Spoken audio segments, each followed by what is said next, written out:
Shalom dan selamat malam untuk saudara pendengar saudara rohani yang dikasihi Tuhan Yesus Kristus.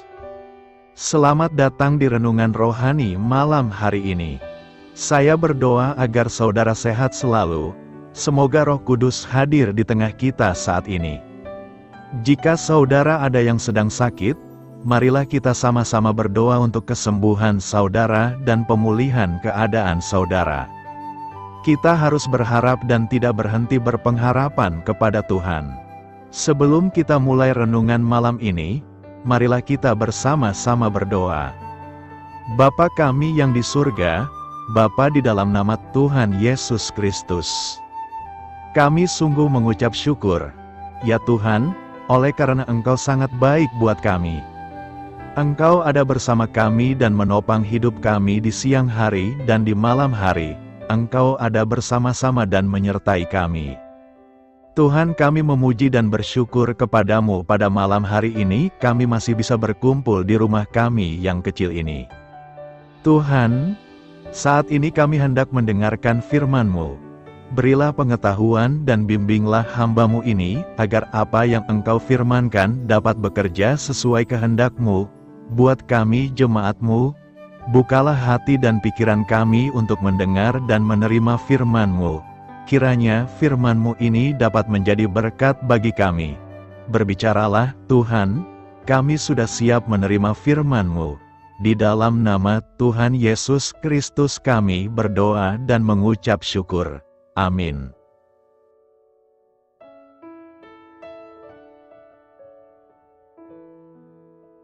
Sahabat saudara rohani, pembacaan ayat emas Alkitab renungan kita malam hari ini. Nats pilihan kita adalah, kamu adalah surat Kristus. Ditulis bukan dengan tinta, tetapi dengan roh dari Allah yang hidup, bukan pada loh-loh batu, melainkan pada loh-loh daging, yaitu di dalam hati manusia. Tertulis dalam kitab 2 Korintus 3 ayat 3, kata kunci renungan pada malam ini adalah monumen yang hidup. Dan bacaan kita pada malam ini terambil dari kitab 2 Korintus 3 ayat 1 sampai dengan ayat 6. Adakah kami mulai lagi memujikan diri kami? Atau perlukah kami seperti orang-orang lain menunjukkan surat pujian kepada kamu atau dari kamu? Kamu adalah surat pujian kami yang tertulis dalam hati kami dan yang dikenal dan yang dapat dibaca oleh semua orang. Karena telah ternyata bahwa kamu adalah surat Kristus, yang ditulis oleh pelayanan kami, ditulis bukan dengan tinta, tetapi dengan roh dari Allah yang hidup, bukan pada loh-loh batu, melainkan pada loh-loh daging, yaitu di dalam hati manusia. Demikianlah besarnya keyakinan kami kepada Allah oleh Kristus. Dengan diri kami sendiri kami tidak sanggup untuk memperhitungkan sesuatu seolah-olah pekerjaan kami sendiri, tidak. Kesanggupan kami adalah pekerjaan Allah. Ialah membuat kami juga sanggup menjadi pelayan-pelayan dari suatu perjanjian baru, yang tidak terdiri dari hukum yang tertulis, tetapi dari roh, sebab hukum yang tertulis mematikan, tetapi roh menghidupkan.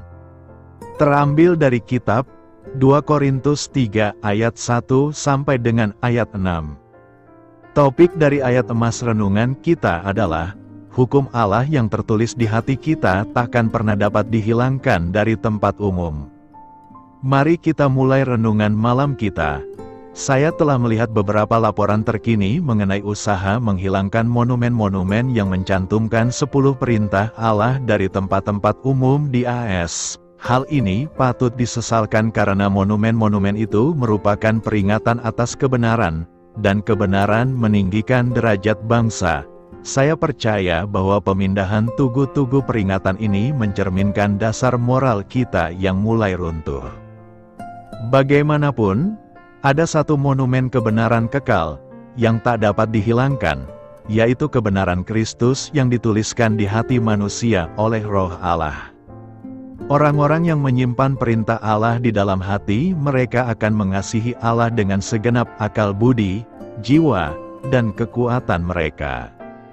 Mereka menunjukkan kasih ini kepada dunia melalui sikap penuh hormat terhadap orang tua, kesetiaan dalam kehidupan pernikahan, dan integritas di dalam pekerjaan mereka. Mereka menghargai kehidupan umat manusia dan memperlakukan orang lain dengan bermartabat dan penuh hormat. Mereka tidak mengatakan hal-hal buruk mengenai orang lain, tak peduli berapa banyak hal buruk yang telah dilakukan orang lain terhadap mereka. Mereka merasa puas dengan Allah serta dengan apa yang diberikannya bagi mereka, dan mereka tak menginginkan hal lain. Inilah tanda-tanda lahiriah bahwa hukum Allah hidup, tertulis di dalam hati kita dengan roh dari Allah yang hidup. Anda dan saya adalah monumen anugerah Allah yang hidup. Kita harus berdiri tegak, dunia mengamati kita. Mencerminkan kemuliaan Tuhan, 2 Korintus 3 ayat 18 berkata, "Dan kita semua mencerminkan kemuliaan Tuhan dengan muka yang tidak berselubung. Dan karena kemuliaan itu datangnya dari Tuhan yang adalah roh, maka kita diubah menjadi serupa dengan gambarnya, dalam kemuliaan yang semakin besar." Paulus menulis surat kedua kepada jemaat di Korintus untuk menanggapi beberapa masalah dan pertanyaan yang muncul dalam komunitas tersebut. Salah satu topik yang dibahas dalam surat ini adalah perbandingan antara Perjanjian Lama, hukum Taurat, dengan Perjanjian Baru dalam Yesus Kristus. Ayat terletak di bagian akhir dari sebuah pengajaran yang diberikan oleh Paulus mengenai perbedaan antara Perjanjian Lama dan Perjanjian Baru. Dalam konteksnya, Paulus menggambarkan bagaimana orang percaya dalam Kristus memiliki akses ke kemuliaan Tuhan yang lebih besar daripada orang-orang Israel pada masa Perjanjian Lama. Dalam Perjanjian Lama, Musa menerima hukum Taurat dari Tuhan di atas Gunung Sinai, dan wajahnya bersinar setelah mengalami kehadiran Tuhan. Namun, sinar itu perlahan-lahan memudar, dan hukum Taurat dianggap sebagai perintah yang membawa kebinasaan karena manusia tidak mampu mematuhinya sepenuhnya. Dalam Perjanjian Baru, melalui iman dalam Yesus Kristus, orang-orang percaya mengalami transformasi yang lebih besar. Mereka mengalami pembaharuan batiniah oleh Roh Kudus, dan mampu mencerminkan kemuliaan Tuhan secara lebih nyata. Dalam ayat ini, Paulus mengungkapkan bahwa ketika orang percaya mengalami pertumbuhan rohani, mereka mencerminkan kemuliaan Tuhan dengan muka yang tidak berselubung. Artinya, kemuliaan Tuhan tersebut tidak luntur atau memudar seperti sinar di wajah Musa. Pernyataan Paulus ini mengandung makna bahwa ketika kita hidup dalam persekutuan dengan Kristus dan dipimpin oleh Roh Kudus, kita mengalami transformasi dalam karakter dan sikap kita. Kemuliaan Tuhan tercermin dalam hidup kita saat kita hidup dengan cara yang mencerminkan nilai-nilainya, seperti kasih, kebenaran, kekudusan, kerendahan hati, dan kesetiaan. Dalam konteksnya, Paulus ingin menekankan bahwa orang-orang percaya dalam Kristus memiliki pengalaman yang lebih dalam dan lebih ajaib dibandingkan dengan Perjanjian Lama.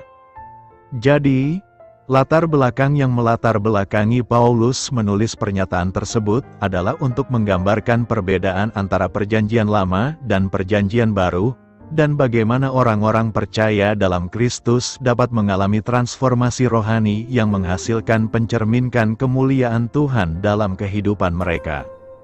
Maksud dan tujuan Paulus menulis pernyataan, "Dan kita semua mencerminkan kemuliaan Tuhan dengan muka yang tidak berselubung," adalah untuk menggambarkan transformasi rohani yang terjadi pada orang percaya dalam Kristus dan bagaimana itu memengaruhi kehidupan mereka.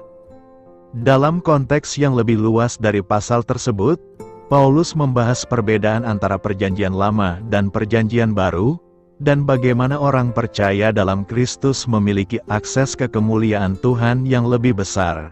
Dalam ayat ini, Paulus menyatakan bahwa kita, sebagai orang percaya, mencerminkan kemuliaan Tuhan dengan muka yang tidak berselubung. Muka yang tidak berselubung dapat diartikan sebagai keadaan di mana kemuliaan Tuhan tidak terhalang atau tersembunyi dalam kehidupan kita. Ketika kita memiliki hubungan dengan Kristus dan diubah oleh kuasa Roh Kudus, karakter dan sifat Tuhan mulai tercermin dalam hidup kita. kita menjadi saksinya di dunia ini melalui sikap, tindakan, dan perkataan kita. Maksud Paulus adalah menggambarkan pentingnya transformasi rohani dalam kehidupan orang percaya. Tujuan utama penulisan ini adalah untuk mendorong jemaat di Korintus untuk hidup dengan cara yang mencerminkan kemuliaan Tuhan dengan jelas dan terang. Paulus ingin mereka menyadari bahwa kehidupan baru dalam Kristus memengaruhi segala aspek kehidupan mereka, sehingga orang di sekitar mereka dapat melihat kemuliaan Tuhan melalui hidup mereka. Pernyataan ini juga memberikan pengharapan dan dorongan kepada orang percaya bahwa mereka memiliki akses kepada kekuatan Roh Kudus untuk mengalami transformasi yang nyata. Melalui hubungan dengan Kristus dan pengaruh Roh Kudus, mereka dapat hidup sebagai saksi yang efektif bagi kemuliaan Tuhan dalam dunia ini. Jadi, maksud dan tujuan Paulus dalam menulis pernyataan ini adalah untuk mengilustrasikan transformasi rohani yang terjadi pada orang percaya dan mengingatkan mereka akan tanggung jawab mereka untuk mencerminkan kemuliaan Tuhan di dalam kehidupan mereka sehari-hari. Ada beberapa hal yang perlu direnungkan dari nas hari ini, yakni: pertama, transformasi rohani. Pernyataan ini menunjukkan pentingnya transformasi rohani yang terjadi dalam kehidupan orang percaya. Ketika kita memiliki hubungan dengan Kristus dan diperbaharui oleh kuasa Roh Kudus, karakter dan sifat Tuhan mulai tercermin dalam hidup kita.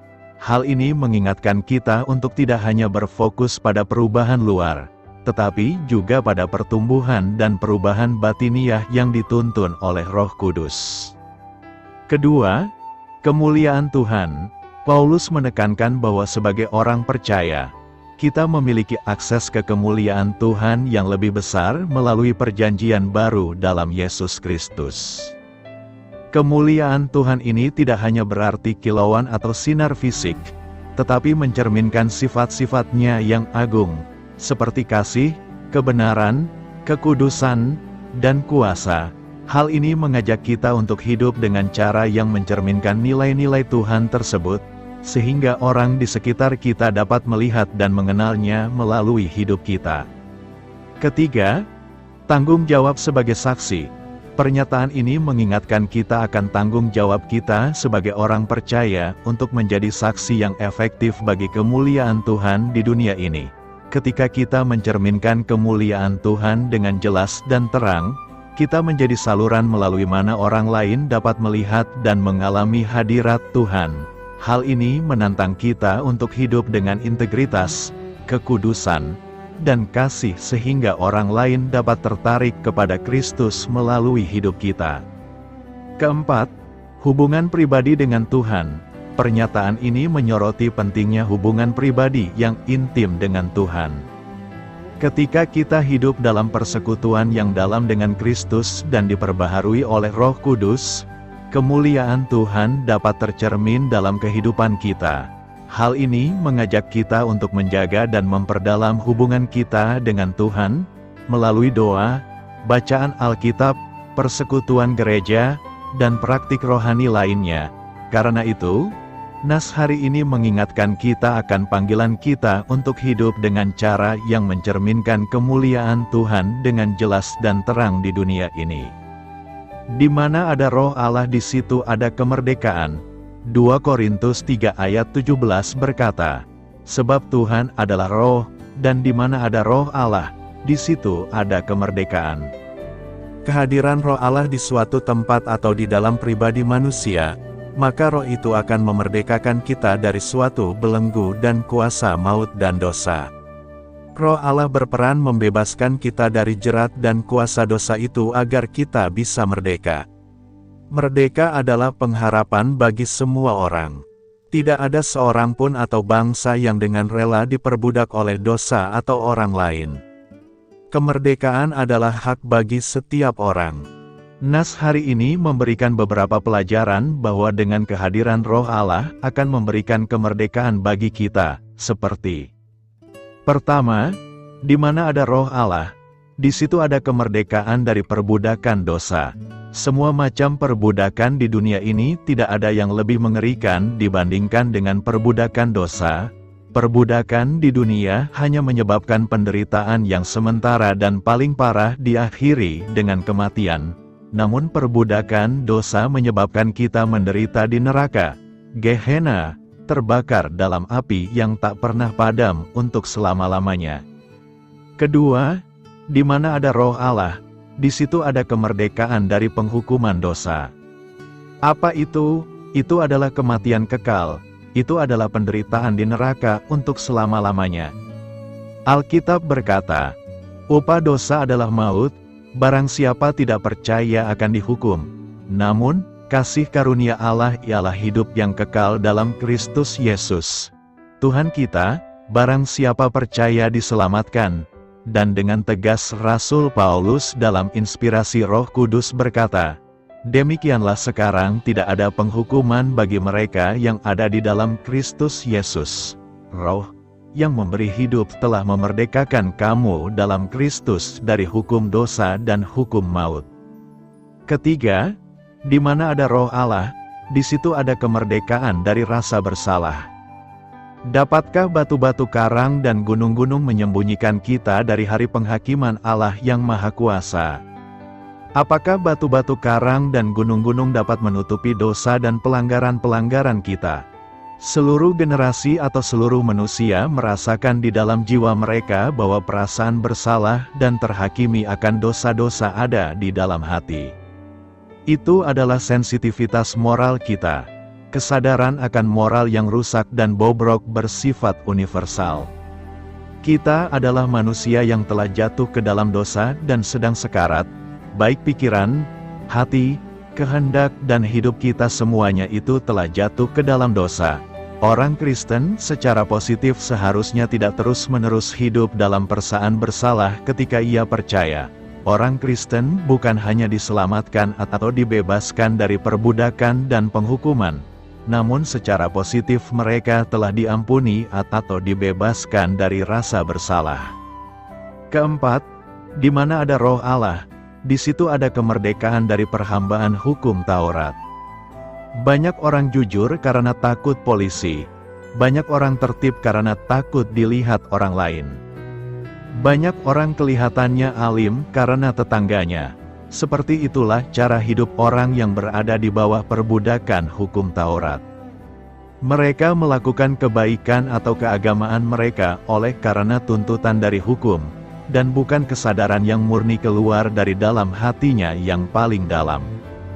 Bahkan tidak sedikit orang yang menyebut dirinya Kristen, namun hidup seperti halnya hidup di bawah perbudakan hukum Taurat.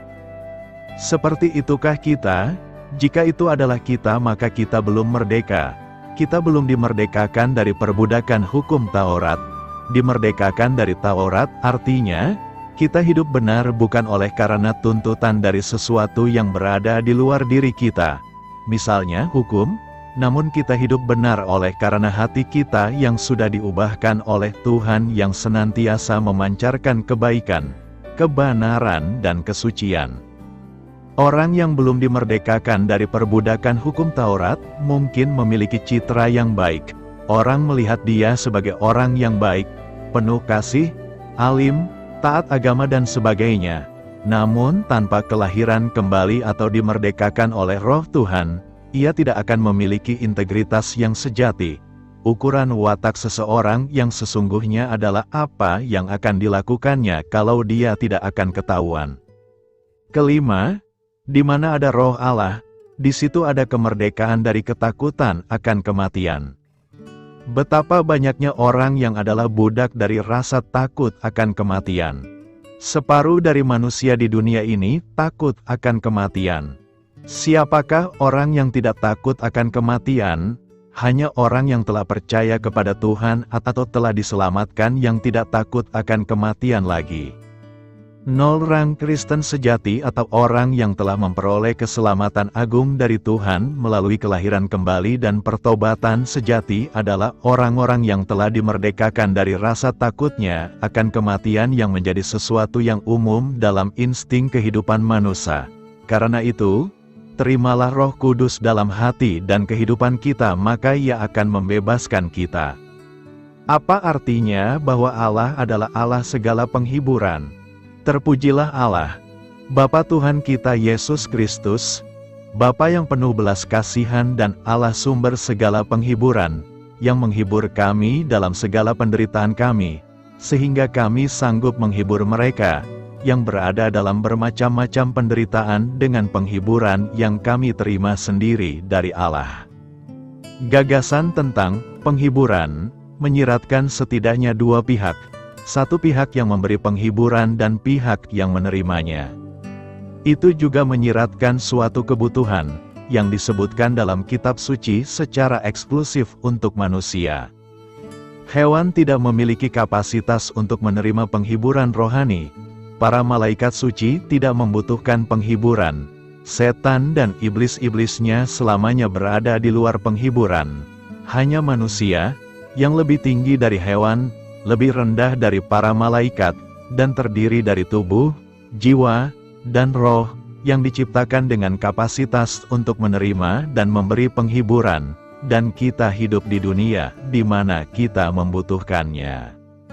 Terikat dalam waktu seperti binatang, tetapi dengan rasa keabadian kita sendiri seperti malaikat, kita manusia menderita kesusahan dengan cara, 3 dimensi, yang unik, masa lalu, sekarang, dan masa depan.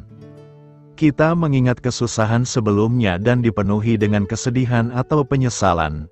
Kita menghadapi masalah dan kekhawatiran setiap hari.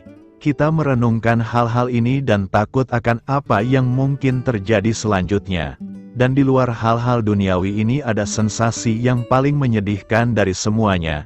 Rasa bersalah karena telah sangat, tanpa alasan menyinggung pencipta dan hakim kita yang baik dan benar. Orang-orang percaya di dalam Kristus memiliki penghiburan dari Tuhan yang mencakup kebebasan sejati dari rasa bersalah. Bagi orang Kristen, hakim kita yang adil juga adalah juru selamat kita yang penuh kasih.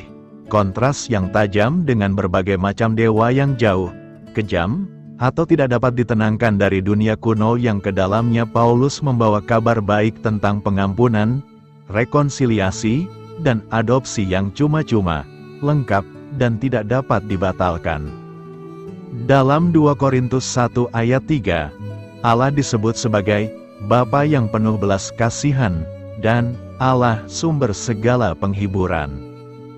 Dalam belas kasihan dan kasih-Nya, Allah ingin sekali memberikan penghiburan kepada anak-anak-Nya dalam keadaan apapun pencobaan yang kita hadapi. Bapa Surgawi kita mengetahui situasinya dan memberikan penghiburan sesuai kebutuhan. Fakta bahwa Dia adalah Allah sumber segala penghiburan mengajarkan bahwa semua penghiburan pada akhirnya datang dari-Nya. Dia adalah sumber kedamaian, kebahagiaan, dan berkat bagi kita. Penghiburan kita, orang Kristen, menerima penghiburan mengalir melalui kita kepada orang lain, sehingga kita sanggup menghibur mereka, yang berada dalam bermacam-macam penderitaan, dengan penghiburan yang kita terima sendiri dari Allah. Seperti kasih karunia, penghiburan adalah karunia yang aktif dan penuh kuasa yang tidak hanya diterima tetapi juga dibagikan secara aktif kepada orang lain, yang dilipat gandakan secara supranatural untuk memajukan kerajaan Allah. Itulah sebabnya Alkitab memuji mereka yang hanya bersama orang-orang yang sedang dalam kesulitan, seperti mereka yang sakit atau di penjara, terlepas dari apakah kita dapat mengubah keadaan mereka atau tidak. Dengan memberikan penghiburan kepada mereka yang sedang dalam kesulitan, kita memuliakan Allah dengan memberikan gambaran sekilas tentang bagaimana Dia menghibur mereka yang sedang dalam kesusahan. Ketiga pribadi Tritunggal berpartisipasi dalam menghibur kita hanya dengan berada bersama kita. Itu sudah cukup. Bapa selalu bersama kita, seperti Dia bersama Musa dan bangsa Israel. Demikian pula halnya dengan Anak dan Roh. Oleh karena itu, Paulus dengan yakin mengakhiri suratnya kepada jemaat Korintus dengan berkat yang indah, kasih karunia Tuhan Yesus Kristus, dan kasih Allah, dan persekutuan Roh Kudus menyertai kamu sekalian. Roh Parakletos, diterjemahkan menjadi penghibur, penasihat, atau penolong, dalam berbagai terjemahan adalah cara Yesus menepati janjinya untuk selalu bersama kita sebagai Allah segala penghiburan. Salah satu arti dari akar kata Yunani para adalah dekat di samping. Ketiga pribadi Tritunggal hidup dengan dan di dalam orang percaya. Sungguh sangat dekat. Akibatnya, tidak ada kesusahan masa lalu, sekarang, atau masa depan yang dapat memisahkan kita dari Allah dan kasih-Nya bagi kita di dalam Kristus. Kita tidak hanya dihibur dalam kesusahan kita, tetapi kita lebih dari pemenang dalam kesusahan itu. Ketika kita mengubah kekhawatiran kita menjadi doa, Allah sumber damai sejahtera akan menyertai kita. Pada akhirnya, ketika kita akhirnya meninggalkan kesusahan sementara dalam hidup ini dan memasuki sukacita kekal di kehidupan berikutnya, Bapa Surgawi kita akan selamanya menghibur kita masing-masing, menghapus setiap air mata, menyambut kita ke dalam dunia di mana penghiburan tidak lagi dibutuhkan karena tidak ada lagi kematian atau perkabungan atau tangisan atau kesakitan. Karena tatanan lama itu telah berlalu, kita akan menikmati Allah sumber segala penghiburan selamanya. Mengapa ada kebebasan di mana Roh Tuhan berada? Bagi banyak warga negara, kebebasan sama berharganya dengan hidup itu sendiri, yang mendorong revolusioner Amerika Patrick Henry untuk menyatakan, "Berikan aku kebebasan, atau berikan aku kematian." Rasul Paulus berkata, "Sekarang Tuhan adalah Roh dan di mana Roh Tuhan berada, di situ ada kemerdekaan." Dia mungkin menghubungkannya dengan kata-kata Yesus Kristus di awal pelayanannya ketika dia membuka gulungan kitab Yesaya dan membaca ini, "Roh Tuhan ada padaku, oleh sebab Ia telah mengurapi aku untuk menyampaikan kabar baik kepada orang-orang miskin, dan Ia telah mengutus aku untuk memberitakan pembebasan kepada orang-orang tawanan, dan pemulihan penglihatan bagi orang-orang buta, untuk membebaskan orang-orang yang tertindas, untuk memberitakan tahun rahmat Tuhan." Kata Yunani yang diterjemahkan sebagai kebebasan dalam 2 Korintus 3 ayat 17 berarti kebebasan pribadi dari perbudakan, kurungan, atau penindasan. Yesus datang untuk membebaskan kita secara rohani. Kepada anak-anak Allah, Kristus berkata, "Jadi apabila anak itu memerdekakan kamu, kamu pun benar-benar merdeka." Ketika seseorang menerima Yesus Kristus sebagai Tuhan dan Juru Selamat, Roh Tuhan tinggal di dalam orang tersebut. Orang-orang percaya dimeteraikan dengan Roh Kudus yang dijanjikan dan dihidupkan oleh Roh Allah yang hidup. Di mana Roh Tuhan berada, di situ ada kebebasan karena mereka yang ada di dalam Kristus, mereka yang lahir dari Roh Allah, dibebaskan dari hukum dosa dan maut. Paulus memberitahu jemaat di Roma, "Dan karena kamu miliknya, kuasa Roh pemberi hidup telah memerdekakan kamu dari kuasa dosa yang memimpin kepada maut. Kita telah dibebaskan dari hukum Taurat, karena kita telah mati baginya dan tidak lagi menjadi tawanan hukum Taurat. Sekarang kita dapat melayani Tuhan, bukan dengan cara lama menaati hukum Taurat, tetapi dengan cara baru hidup dalam Roh." Kebebasan dan kemerdekaan adalah kata-kata yang sering digunakan Paulus untuk menyimpulkan pengalaman keselamatan di dalam Kristus. Dia mengatakan orang Kristen tidak lagi hidup dalam perbudakan sebagai budak dosa. Dosa tidak lagi berkuasa atasmu, karena kamu tidak lagi hidup di bawah tuntutan hukum Taurat. Sebaliknya, kamu hidup di bawah kemerdekaan kasih karunia Allah.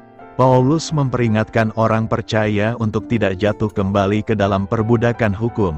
Jadi Kristus benar-benar telah memerdekakan kita. Karena itu, jagalah dirimu tetap merdeka, dan jangan lagi kamu dikenakan hukum Taurat. Dalam Yesus Kristus, orang percaya dibebaskan dari rasa bersalah, pengaruh, dan hukuman dosa. Yesus adalah kebenaran, dan Dia memberitahu para pendengarnya yang percaya kepadanya, "Kamu akan mengetahui kebenaran, dan kebenaran itu akan memerdekakan kamu." Konsep kebebasan Alkitabiah sangat berbeda dari gagasan dunia tentang kebebasan. Kebebasan Kristen bukanlah kebebasan duniawi untuk melakukan apapun yang kita inginkan. Kebebasan seperti itu pasti mengarah pada jenis perbudakan lain, yaitu melayani nafsu dan keinginan kita sendiri. Tetapi di mana Roh Tuhan berada, di sana ada kebebasan untuk menyangkal daging dan keinginan egois kita sendiri untuk tujuan menaati Tuhan, menyenangkan Dia, dan membawa kemuliaan bagi nama-Nya. Kebebasan tertinggi adalah kebebasan dari kematian melalui anugerah hidup kekal di dalam Yesus Kristus. Orang percaya dapat hidup bebas dari rasa takut akan kematian dan sengat kematian, karena Tuhan kita Yesus Kristus memberi kita kemenangan atas musuh-musuh ini. Sebelum kita menerima Roh Tuhan, hidup kita dicirikan oleh perbudakan terhadap dosa, hukum, dan kematian. Sekarang setelah kita hidup di dalam Kristus dan dipenuhi dengan Roh Kudus, kita memiliki hidup baru. Kita dibebaskan untuk melayani Tuhan dalam arti kebebasan sepenuhnya. Salah satu aspek kebebasan rohani kita yang mengubah permainan dan mengubah hidup adalah mengetahui bahwa dunia saat ini bukanlah rumah kita yang sebenarnya. Ada kebebasan di mana Roh Tuhan berada karena, sebagai anak-anak Allah, kita hidup dengan harapan akan kemuliaan di masa depan. Kita memiliki janji Allah tentang kebebasan dari kematian dan kehancuran di rumah surgawi kita yang kekal. Kamu adalah surat Kristus. Latar belakang pasal ini adalah hasutan guru palsu yang menuduh Paulus tidak memiliki otoritas mengajar karena tidak memiliki surat pujian seperti yang mereka miliki. Saat itu, seorang guru agama biasanya membawa surat kuasa dari pemimpin agama Yahudi di Yerusalem atau surat pujian dari komunitas yang pernah diajar sebagai bukti otoritasnya untuk mengajar. Paulus membela keabsahan pelayanannya melalui dua cara. Pertama, ia memiliki surat pujian Kristus yang ditulis Roh Allah dalam hati jemaat Korintus, berupa perubahan hidup yang terlihat dan dapat disaksikan oleh semua orang, jauh lebih unggul daripada surat pujian para guru palsu yang ditulis dengan tinta di atas loh-loh batu. Kedua, ia menunjukkan bahwa pengajarannya lebih unggul daripada pengajaran para guru palsu yang mengharuskan orang percaya menjalankan seluruh peraturan Taurat Musa untuk memperoleh keselamatan. Paulus menunjukkan bahwa seluruh Taurat Musa berbicara tentang Kristus. Namun mereka tidak menemukan Kristus karena mata rohani mereka tertutup oleh selubung. Hanya Kristus yang dapat menyingkapkan selubung tersebut, sehingga orang yang percaya kepada Kristus mendapat keselamatan. Bacaan Alkitab hari ini memberikan dua pelajaran. Pertama, kita adalah surat Kristus yang dapat dibaca semua orang. Renungkan, apakah hidup Anda sebagai orang percaya menunjukkan perubahan positif yang nyata dan dapat disaksikan semua orang? Kedua, di tengah beredarnya banyak pengajaran sesat, kita harus teguh berpegang pada kebenaran Injil yang kita terima melalui pengajaran kitab suci. Beritakanlah Injil kepada segala makhluk, hormatilah semua orang. Selamat beristirahat malam dalam kasih setia Tuhan. Doa saya menyertai saudara sekalian. Mari bertumbuh dalam iman bersama saudara rohani. Saya memberkati Anda, agar sewaktu Anda mencarinya dari Dia, Bapa Surgawi Anda akan memberikan bagi Anda roti harian Anda. Dalam nama Yesus Kristus, Tuhan yang berkuasa atas alam semesta dan menuntun kita kepada iman yang menyelamatkan. Tuhan Yesus menyertai senantiasa. Terima kasih sudah berkenan mendengarkan renungan malam saudara rohani. Tuhan memberkati. Amin.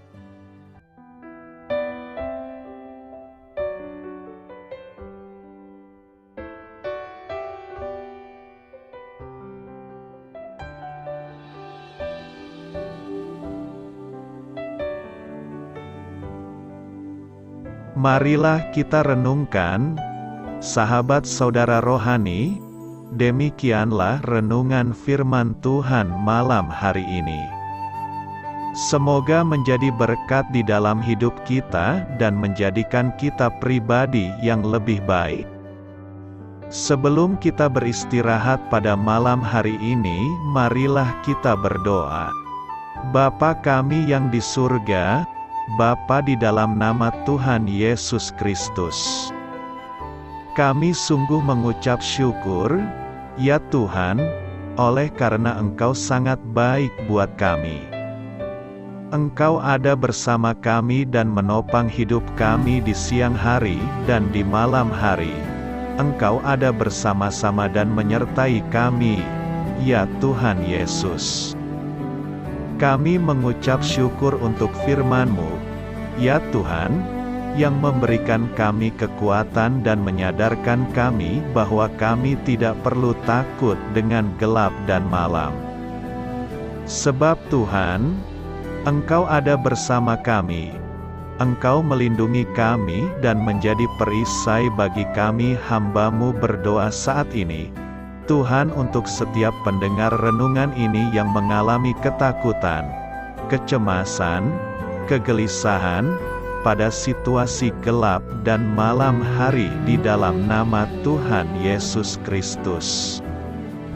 Kuasa Tuhan melepaskan mereka dari segala ikatan roh-roh ketakutan yang mengikat mereka saat ini. Tuhan melepaskan setiap anak-anak-Mu dari segala rasa takut dan kecemasan. Di dalam nama Tuhan Yesus segala kuasa-kuasa roh jahat, kuasa setan iblis yang mengganggu anak-anak-Mu, ya Tuhan, tolong hancurkan dan halaukan dengan kuasa-Mu. Dalam nama Tuhan Yesus Kristus, berkati setiap kami anak-anak-Mu, ya Tuhan, dan lindungilah kami. Kami aman di dalam Engkau.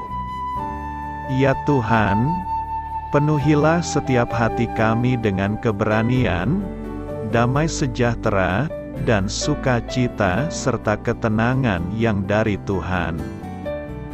Berkati kami di malam hari ini, saat kami tidur dan beristirahat.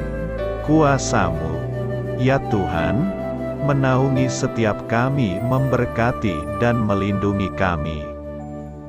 Bangunkanlah kami kembali besok pagi dengan kekuatan yang baru. Tubuh yang sehat diberkati Tuhan dan berkat-berkat yang baru Tuhan sediakan bagi kami. Terima kasih. Ya Tuhan, kami sungguh mengucap syukur untuk firman-Mu yang menguatkan kami. Dalam nama Tuhan Yesus Kristus Juru Selamat kami, Bapa kami yang baik, kami mengucap syukur dan berdoa haleluya. Amin. Biarlah firman Tuhan menjadi pengingat untuk kita semua, bahwa tuntunan dari Roh Kudus akan selalu memberi jalan keluar bagi setiap permasalahan hidup kita, dan memberi kedamaian di hati kita. Amin. Sampai jumpa di renungan malam saudara rohani berikutnya.